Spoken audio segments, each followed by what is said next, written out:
السلام علیکم دوستوں، میں محسن بلال۔ جس طرح پوری دنیا کی صورتحال اور خاص طور پر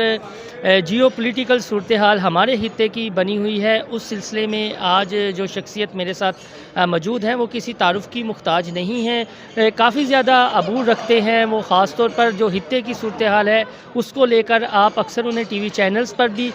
دیکھتے ہیں۔ میں نے اس لیے انہوں نے مجھے تھوڑا سا وقت دیا ہے کیونکہ ہر ایشو ہر بندہ ڈسکس نہیں کر سکتا، تو اس لیے میں نے سوچا کہ کیوں نہ ان سے بات کی جائے اور اپنا کنسیپٹ بھی کلیئر کیا جائے۔ اور سوشل میڈیا پر جو باتیں ہو رہی ہوتی ہیں کہ فلاں ہو گیا، عمران خان ملیشیا کیوں نہیں گئے، پاکستان اکیلا رہ گیا ہے، انڈیا ہم سے زیادہ طاقتور ہے، ہم کشمیر حاصل کیوں نہیں کر رہے، ہمیں پاک ایران امریکہ تنازع میں نہیں جانا چاہیے، تو یہ ساری باتیں آج کریں گے۔ بریگیڈیئر صاحب بہت شکریہ، یہ بتائیے گا کہ کیا خطے کی کیا صورتحال بنتے جا رہی ہے؟ بسم اللہ الرحمن الرحیم، بہت شکریہ آپ کا۔ دیکھیں، ایک تو ہمارا امیجیٹ خطہ ہے جس میں ایسٹ میں انڈیا ہے، اوپر افغانستان، ویسٹرن بارڈر افغانستان کے ساتھ، اور پھر ساتھ ہی ایران بھی ہے۔ تو افغانستان کے حوالے سے آپ کو معلوم ہے کہ صورتحال یہ ہے کہ ہم پوری کوشش کر رہے ہیں، گورنمنٹ آف پاکستان، ہمارے انٹیلیجنس ایجنسیز، ہمارے عسکری ادارے، کہ کس طرح افغان طالبان اور امریکہ کا آپس میں پیس ایگریمنٹ ہو جائے، کیونکہ افغانستان میں امن قائم ہوگا، ہمارے انٹرسٹ میں ہے، کیونکہ امن وہاں قائم ہوگا تو اس کا پاکستان پہ پازیٹیو افیکٹ پڑے گا، ٹریڈ میں معاملات میں بہتری آئے گی، اسی طرح آپ کو پتہ ہے کہ سیکیورٹی کے حالات اور بہتر ہو جائیں گے۔ افغانستان میں امن آئے گا تو وہاں پہ ظاہری بات ہے طالبان اور ان کی وہاں پہ گورنمنٹ ہوگی جو کہ کنسنسس سے بنے گی، تو لہٰذا پیس ان افغانستان جو ہے ہمارے لیے بالکل ایک very high on the agenda, اور وہ ہمارے نیشنل انٹرسٹ میں ہے، ہماری قومی سلامتی کے انٹرسٹ میں بھی۔ ہم چاہتے ہیں کہ ہمارا ویسٹرن بارڈر جو ہے وہ اب ٹھنڈا ہو جائے، اور افغانستان پاکستان میں جو مستقبل کی گورنمنٹس ہیں وہ بالکل کوآپریشن کے ساتھ اکانومی ہو، ٹریڈ ہو، سیکیورٹی ہو، بارڈر سیکیورٹی ہو، اور بالکل کوآپریشن کے ساتھ کریں۔ تو یہ جو امریکہ ایران تنازع کو آپ جی، دیکھتے ہیں؟ اب میں سر ایک اور بات کہہ دوں افغانستان کے حوالے سے، کہ ہم نے کئی دفعہ کہا ہے کہ ہماری سرزمین ہم استعمال نہیں ہونے دیں گے کسی کے خلاف، اوبیسلی چاہے وہ افغانستان ہو اور چاہے ایران ہو۔ ظاہری انڈیا کی صورتحال آپ کو پتہ، لائن آف کنٹرول پہ وہ ایک اور صورتحال ہے جس کو ہم علیحدہ بات کر سکتے ہیں، لیکن انڈیا کے حوالے سے بھی ہم جو ہیں ہم چاہتے ہیں کہ اوور آل ایک وہاں پہ ان کے ساتھ امن قائم ہو، لیکن ود ڈگنیٹی اینڈ آنر۔ اور یہ تمام مسائل، اب تو آپ کو پتہ ہے انڈین آکوپائڈ کشمیر کا جو ایشو ہے وہ ٹاپ پہ اس وقت ہے، تو جب تک وہ مسئلہ حل نہیں ہوتا ہے، جب تک ابھی ان کا سٹیزن جو بل آ گیا جس میں مسلمانوں کو وہ ٹارگٹ کر رہے ہیں، جب تک اب یہ مسائل اور گمبھیر ہوتے جا رہے ہیں، تو میں صرف یہ کہوں گا کہ جب تک پرائم منسٹر مودی انڈیا کے پرائم منسٹر ہیں تو مجھے نہیں لگتا کہ انڈیا پاکستان کے حالات میں کوئی بہتری آئے گی، بلکہ حالات اور خراب ہوں گے۔ اب ایران اور امریکہ کے تنازع سے میں یہ کہوں گا کہ دیکھیں، اچھا ہے، چلیں پہلا راؤنڈ تو ایران نے کی ایک ایج تھا کہ انہوں نے ایک سپر پاور کے بیسس کے اوپر 10-15 میزائل جو ہے وہ انہوں نے فائر کیے ایران سے، اور یقیناً ہلاکتیں ہوئی ہیں جو کہ امریکنز کور اپ کر گئے ہیں۔ تو انہوں نے ایک میسج تو دے دیا بڑا کلیئر اپنے اتحادیوں کو، جو خاص کر ان کے پرو ایرانین فورسز ہیں جو سیریا، عراق، یعنی ہلاکتیں ہوئی ہیں امریکہ جی کو؟ بالکل ہلاکتیں ہوئی ہیں، آپ کو معلوم ہے، آپ نے کچھ ویڈیوز بھی وہ دیکھی ہوں گی، ہلاکتیں ہوئی۔ دیکھیں جب میزائل گرتا ہے تو یہ نہ سمجھیں کہ وہ کوئی چھوٹا سا کھلونا ہے۔ فوجی تھے یا سویلین تھے؟ جی، آپ کی میرا انفارمیشن خیال ہے فوجی اور سویلین دونوں تھے، لیکن زیادہ انہوں نے ملٹری بیس کو ٹارگٹ کیا ہے، تو وہاں پہ تو فوجیوں کی ہمیشہ میجورٹی ہوتی ہے، ٹھیک ہے، تھوڑے بہت سویلین سپورٹنگ رول میں ہوتے ہیں وہاں پہ، لیکن ٹارگٹ فوجی تھے۔ تو اس میں ہو سکتا ہے عراقی فوجی کچھ وہ بھی مارے گیا، لیکن وہ امریکہ نے ایک بہت بڑا کور اپ کیا۔ بات یہ ہے کہ دیکھیں میسج گیا ہے جو پرو ایرانین فورسز چاہے لیبنان میں ہوں، چاہے عراق میں ہوں، سیریا میں ہوں، کہیں پہ بھی ہوں مڈل ایسٹ میں، کہ جناب ایران میں اتنی قابلیت ہے کہ وہ ڈرے نہیں ہیں، اور انہوں نے ایک جواب دیا ہے جتنی ان کی ہمت تھی ٹو اے سپر پاور۔ دوسری بات یہ ہے کہ یہاں تک امریکہ کا تعلق ہے، یہ امریکہ کا دشمنی جو ایران کے ساتھ ہے یہ کوئی ابھی چند مہینوں کی نہیں ہے، یہ 2-3 سالوں کی نہیں ہے۔ جب سے ایران میں انقلاب آیا ہے امام خمینی کا، اور شاہ آف ایران جو بہت بڑا حمایتی تھا اور ایک آپ سمجھے پولیس مین تھا گلف کا، اور امریکہ کا ایک خاص پپٹ تھا اس علاقے میں، اور امریکہ کے انٹرسٹ کو فارورڈ کر رہا تھا، تو جب سے وہ گیا ہے 1971 میں، اس دن سے لے کے آج تک امریکہ کی پوری کوشش یہ ہے کہ اس رجیم کو ایران میں جو ریولیوشن کے بعد آئی ہے اس رجیم کو چینج کیا جائے، اس رجیم کو گرایا جائے. اور اسرائیل کا بھی یہی مسئلہ ہے، کیونکہ اسرائیل بھی سمجھتا ہے کہ ایران جو ہے وہ ایک ڈائریکٹ تھریٹ ہے ان کی سیکیورٹی کو. جنرل قاسم سلیمانی کے حوالے سے کہا جاتا ہے کہ پاکستان کے حوالے سے بھی وہ بیانات دیتے رہے ہیں پاکستان کی پالیسیز کے خلاف، اور کچھ تھریٹ کرنے کی بھی خبریں ان کی جانب سے آتی رہی ہیں. تو ہمارے یہ سوشل میڈیا پر کچھ ایسی باتیں ہو رہی ہیں، تو آپ اس چیز کو کس اینگل سے دیکھتے ہیں؟ دیکھیں یہ بات تو دوسرا ایک میں پوائنٹ مکمل کر لوں کہ ایک تو یہ مسئلہ ہو گیا رجیم چینج کا، اور دوسرا یہ، اور ہر کچھ عرصے بعد آپ دیکھتے ہیں جو ایران میں پبلک پروٹیسٹ ہوتے ہیں اس کو پھر استعمال کیا جاتا ہے بائی دی امریکنس اور باقی اینٹی ایران فورسز کے، کس طرح عراق، سیریا، لیبیا والی صورتحال جو ہے عرب سپرنگ والی وہ ایران میں بھی ہو جائے، تاکہ یہاں پہ لوگ جو ہیں ان کو ایک گورنمنٹ کو وہ ٹاپل کیا جائے ایران میں. تو ایک تو یہ بھی معاملہ ہے، اور تیسرا جب نیوکلیر والا معاملہ آ گیا ہے جس میں وہ نہیں چاہتے کہ ایران نیوکلیر پاور بنے، تو وہ بھی ایک اور فیکٹر بن گیا ہے کہ کس طرح ان لوگوں کو ایران کو ڈیسٹیبلائز کیا جائے. اب جو آپ نے بات کی جنرل سلیمانی کی، بالکل اس میں میرا خیال ہے ہو سکتی ہے صداقت. وجہ یہ ہے کہ دیکھیں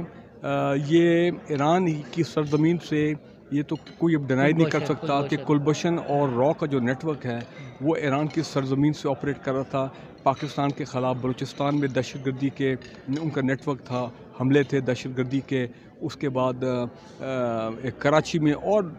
دوسرے ایریاز میں، اور پھر وہ کلبھوشن پکڑا گیا. تو وہ تو سب کچھ تمہارے اداروں کی نالج میں تو ہے کہ ایکچولی وہ کیا ہو رہا تھا وہاں پہ، تو ہمیں بھی کوئی اس پہ شک اب نہیں ہونا چاہیے.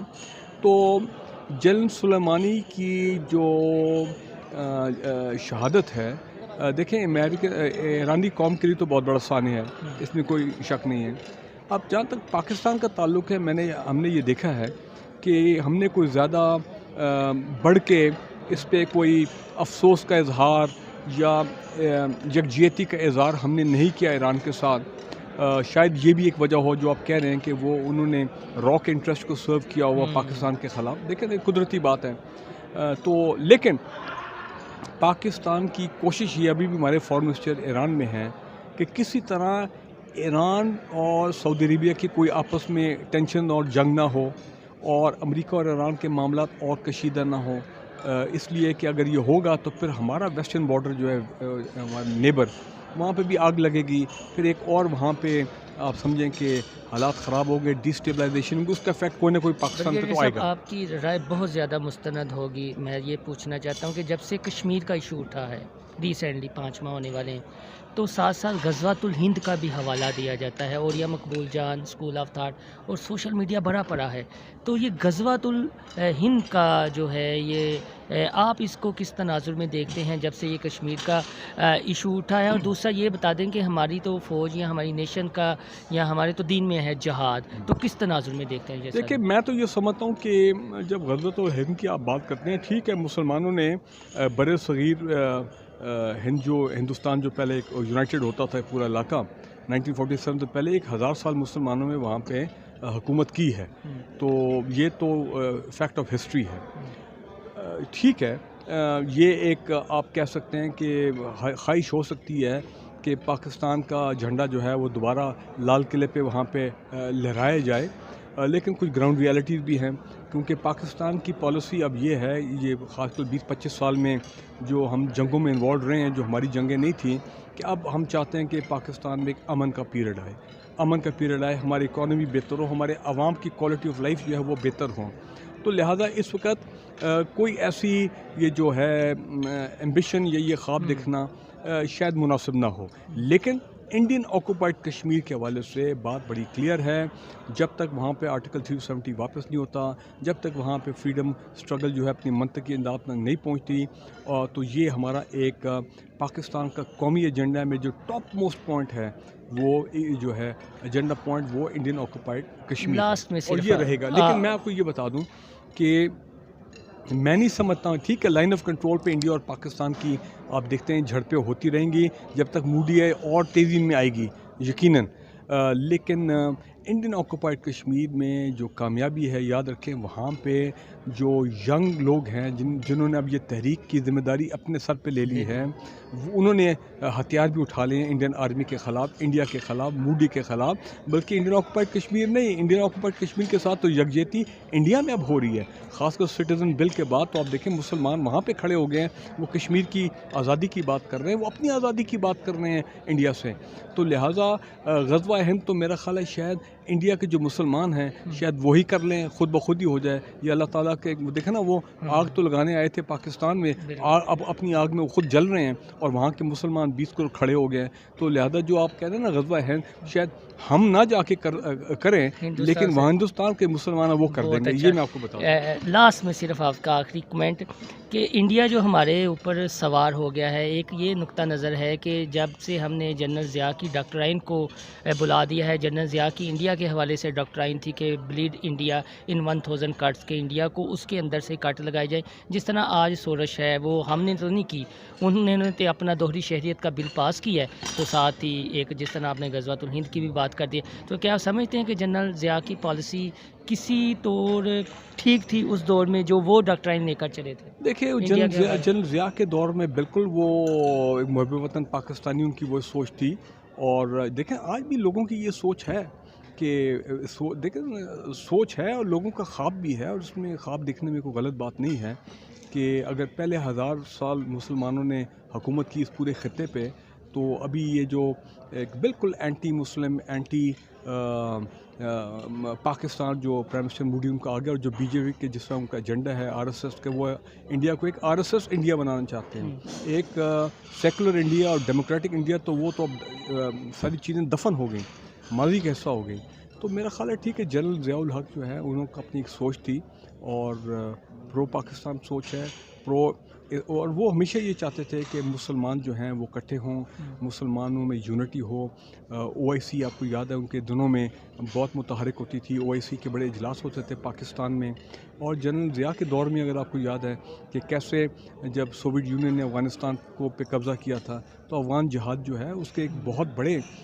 جو سپانسر تھے، جو بہت بڑے جنہوں نے پورا پلان امپلیمنٹ کیا افغان جہاد کا، وہ جنرل ضیاء الحق تھے۔ ٹھیک ہے اس میں امریکہ انوالو تھا، ایجپٹ انوالو تھا، سعودی عرب بھی انوالو تھے، انہوں نے بڑی مدد کی، مالی مدد کی، ویپنز دیے، لیکن کام تو سارا اپنا طالبان نے، مجاہدین نے، طالبان تو اس لحاظ سے اس وقت نہیں تھی، مجاہدین تھے، اور پاکستان نے جو ایک بڑا تاریخی کردار ادا کیا، جس کے بعد کیا ہوا، سوویت یونین ہی ٹوٹ گیا۔ ٹھیک ہے نا جی، تو جنرل ضیاء نے اپنا جو مخالہ کام ان سے اللہ نے لینا تھا وہ تو اللہ نے لے لیا، انہوں نے کر دیا۔ جس سے اللہ تعالیٰ نے جو کام لینا ہوتا ہے وہ لے لیتے ہیں، اور بریگیڈیئر صاحب نے بڑی اہم بات کی ہے غزوۃ الہند کے حوالے سے بھی خاص طور پر، اور کشمیر کے ایشوز کے حوالے سے بھی، کہ انڈیا میں جو کچھ ہو رہا ہے شاید ادھر سے تو نہ ہو، لیکن غزوۃ الہند ادھر سے لازمی شروع ہو سکتا ہے، اور ہو بھی چکا ہے جس طرح کے حالات انڈیا میں بنے ہوئے ہیں۔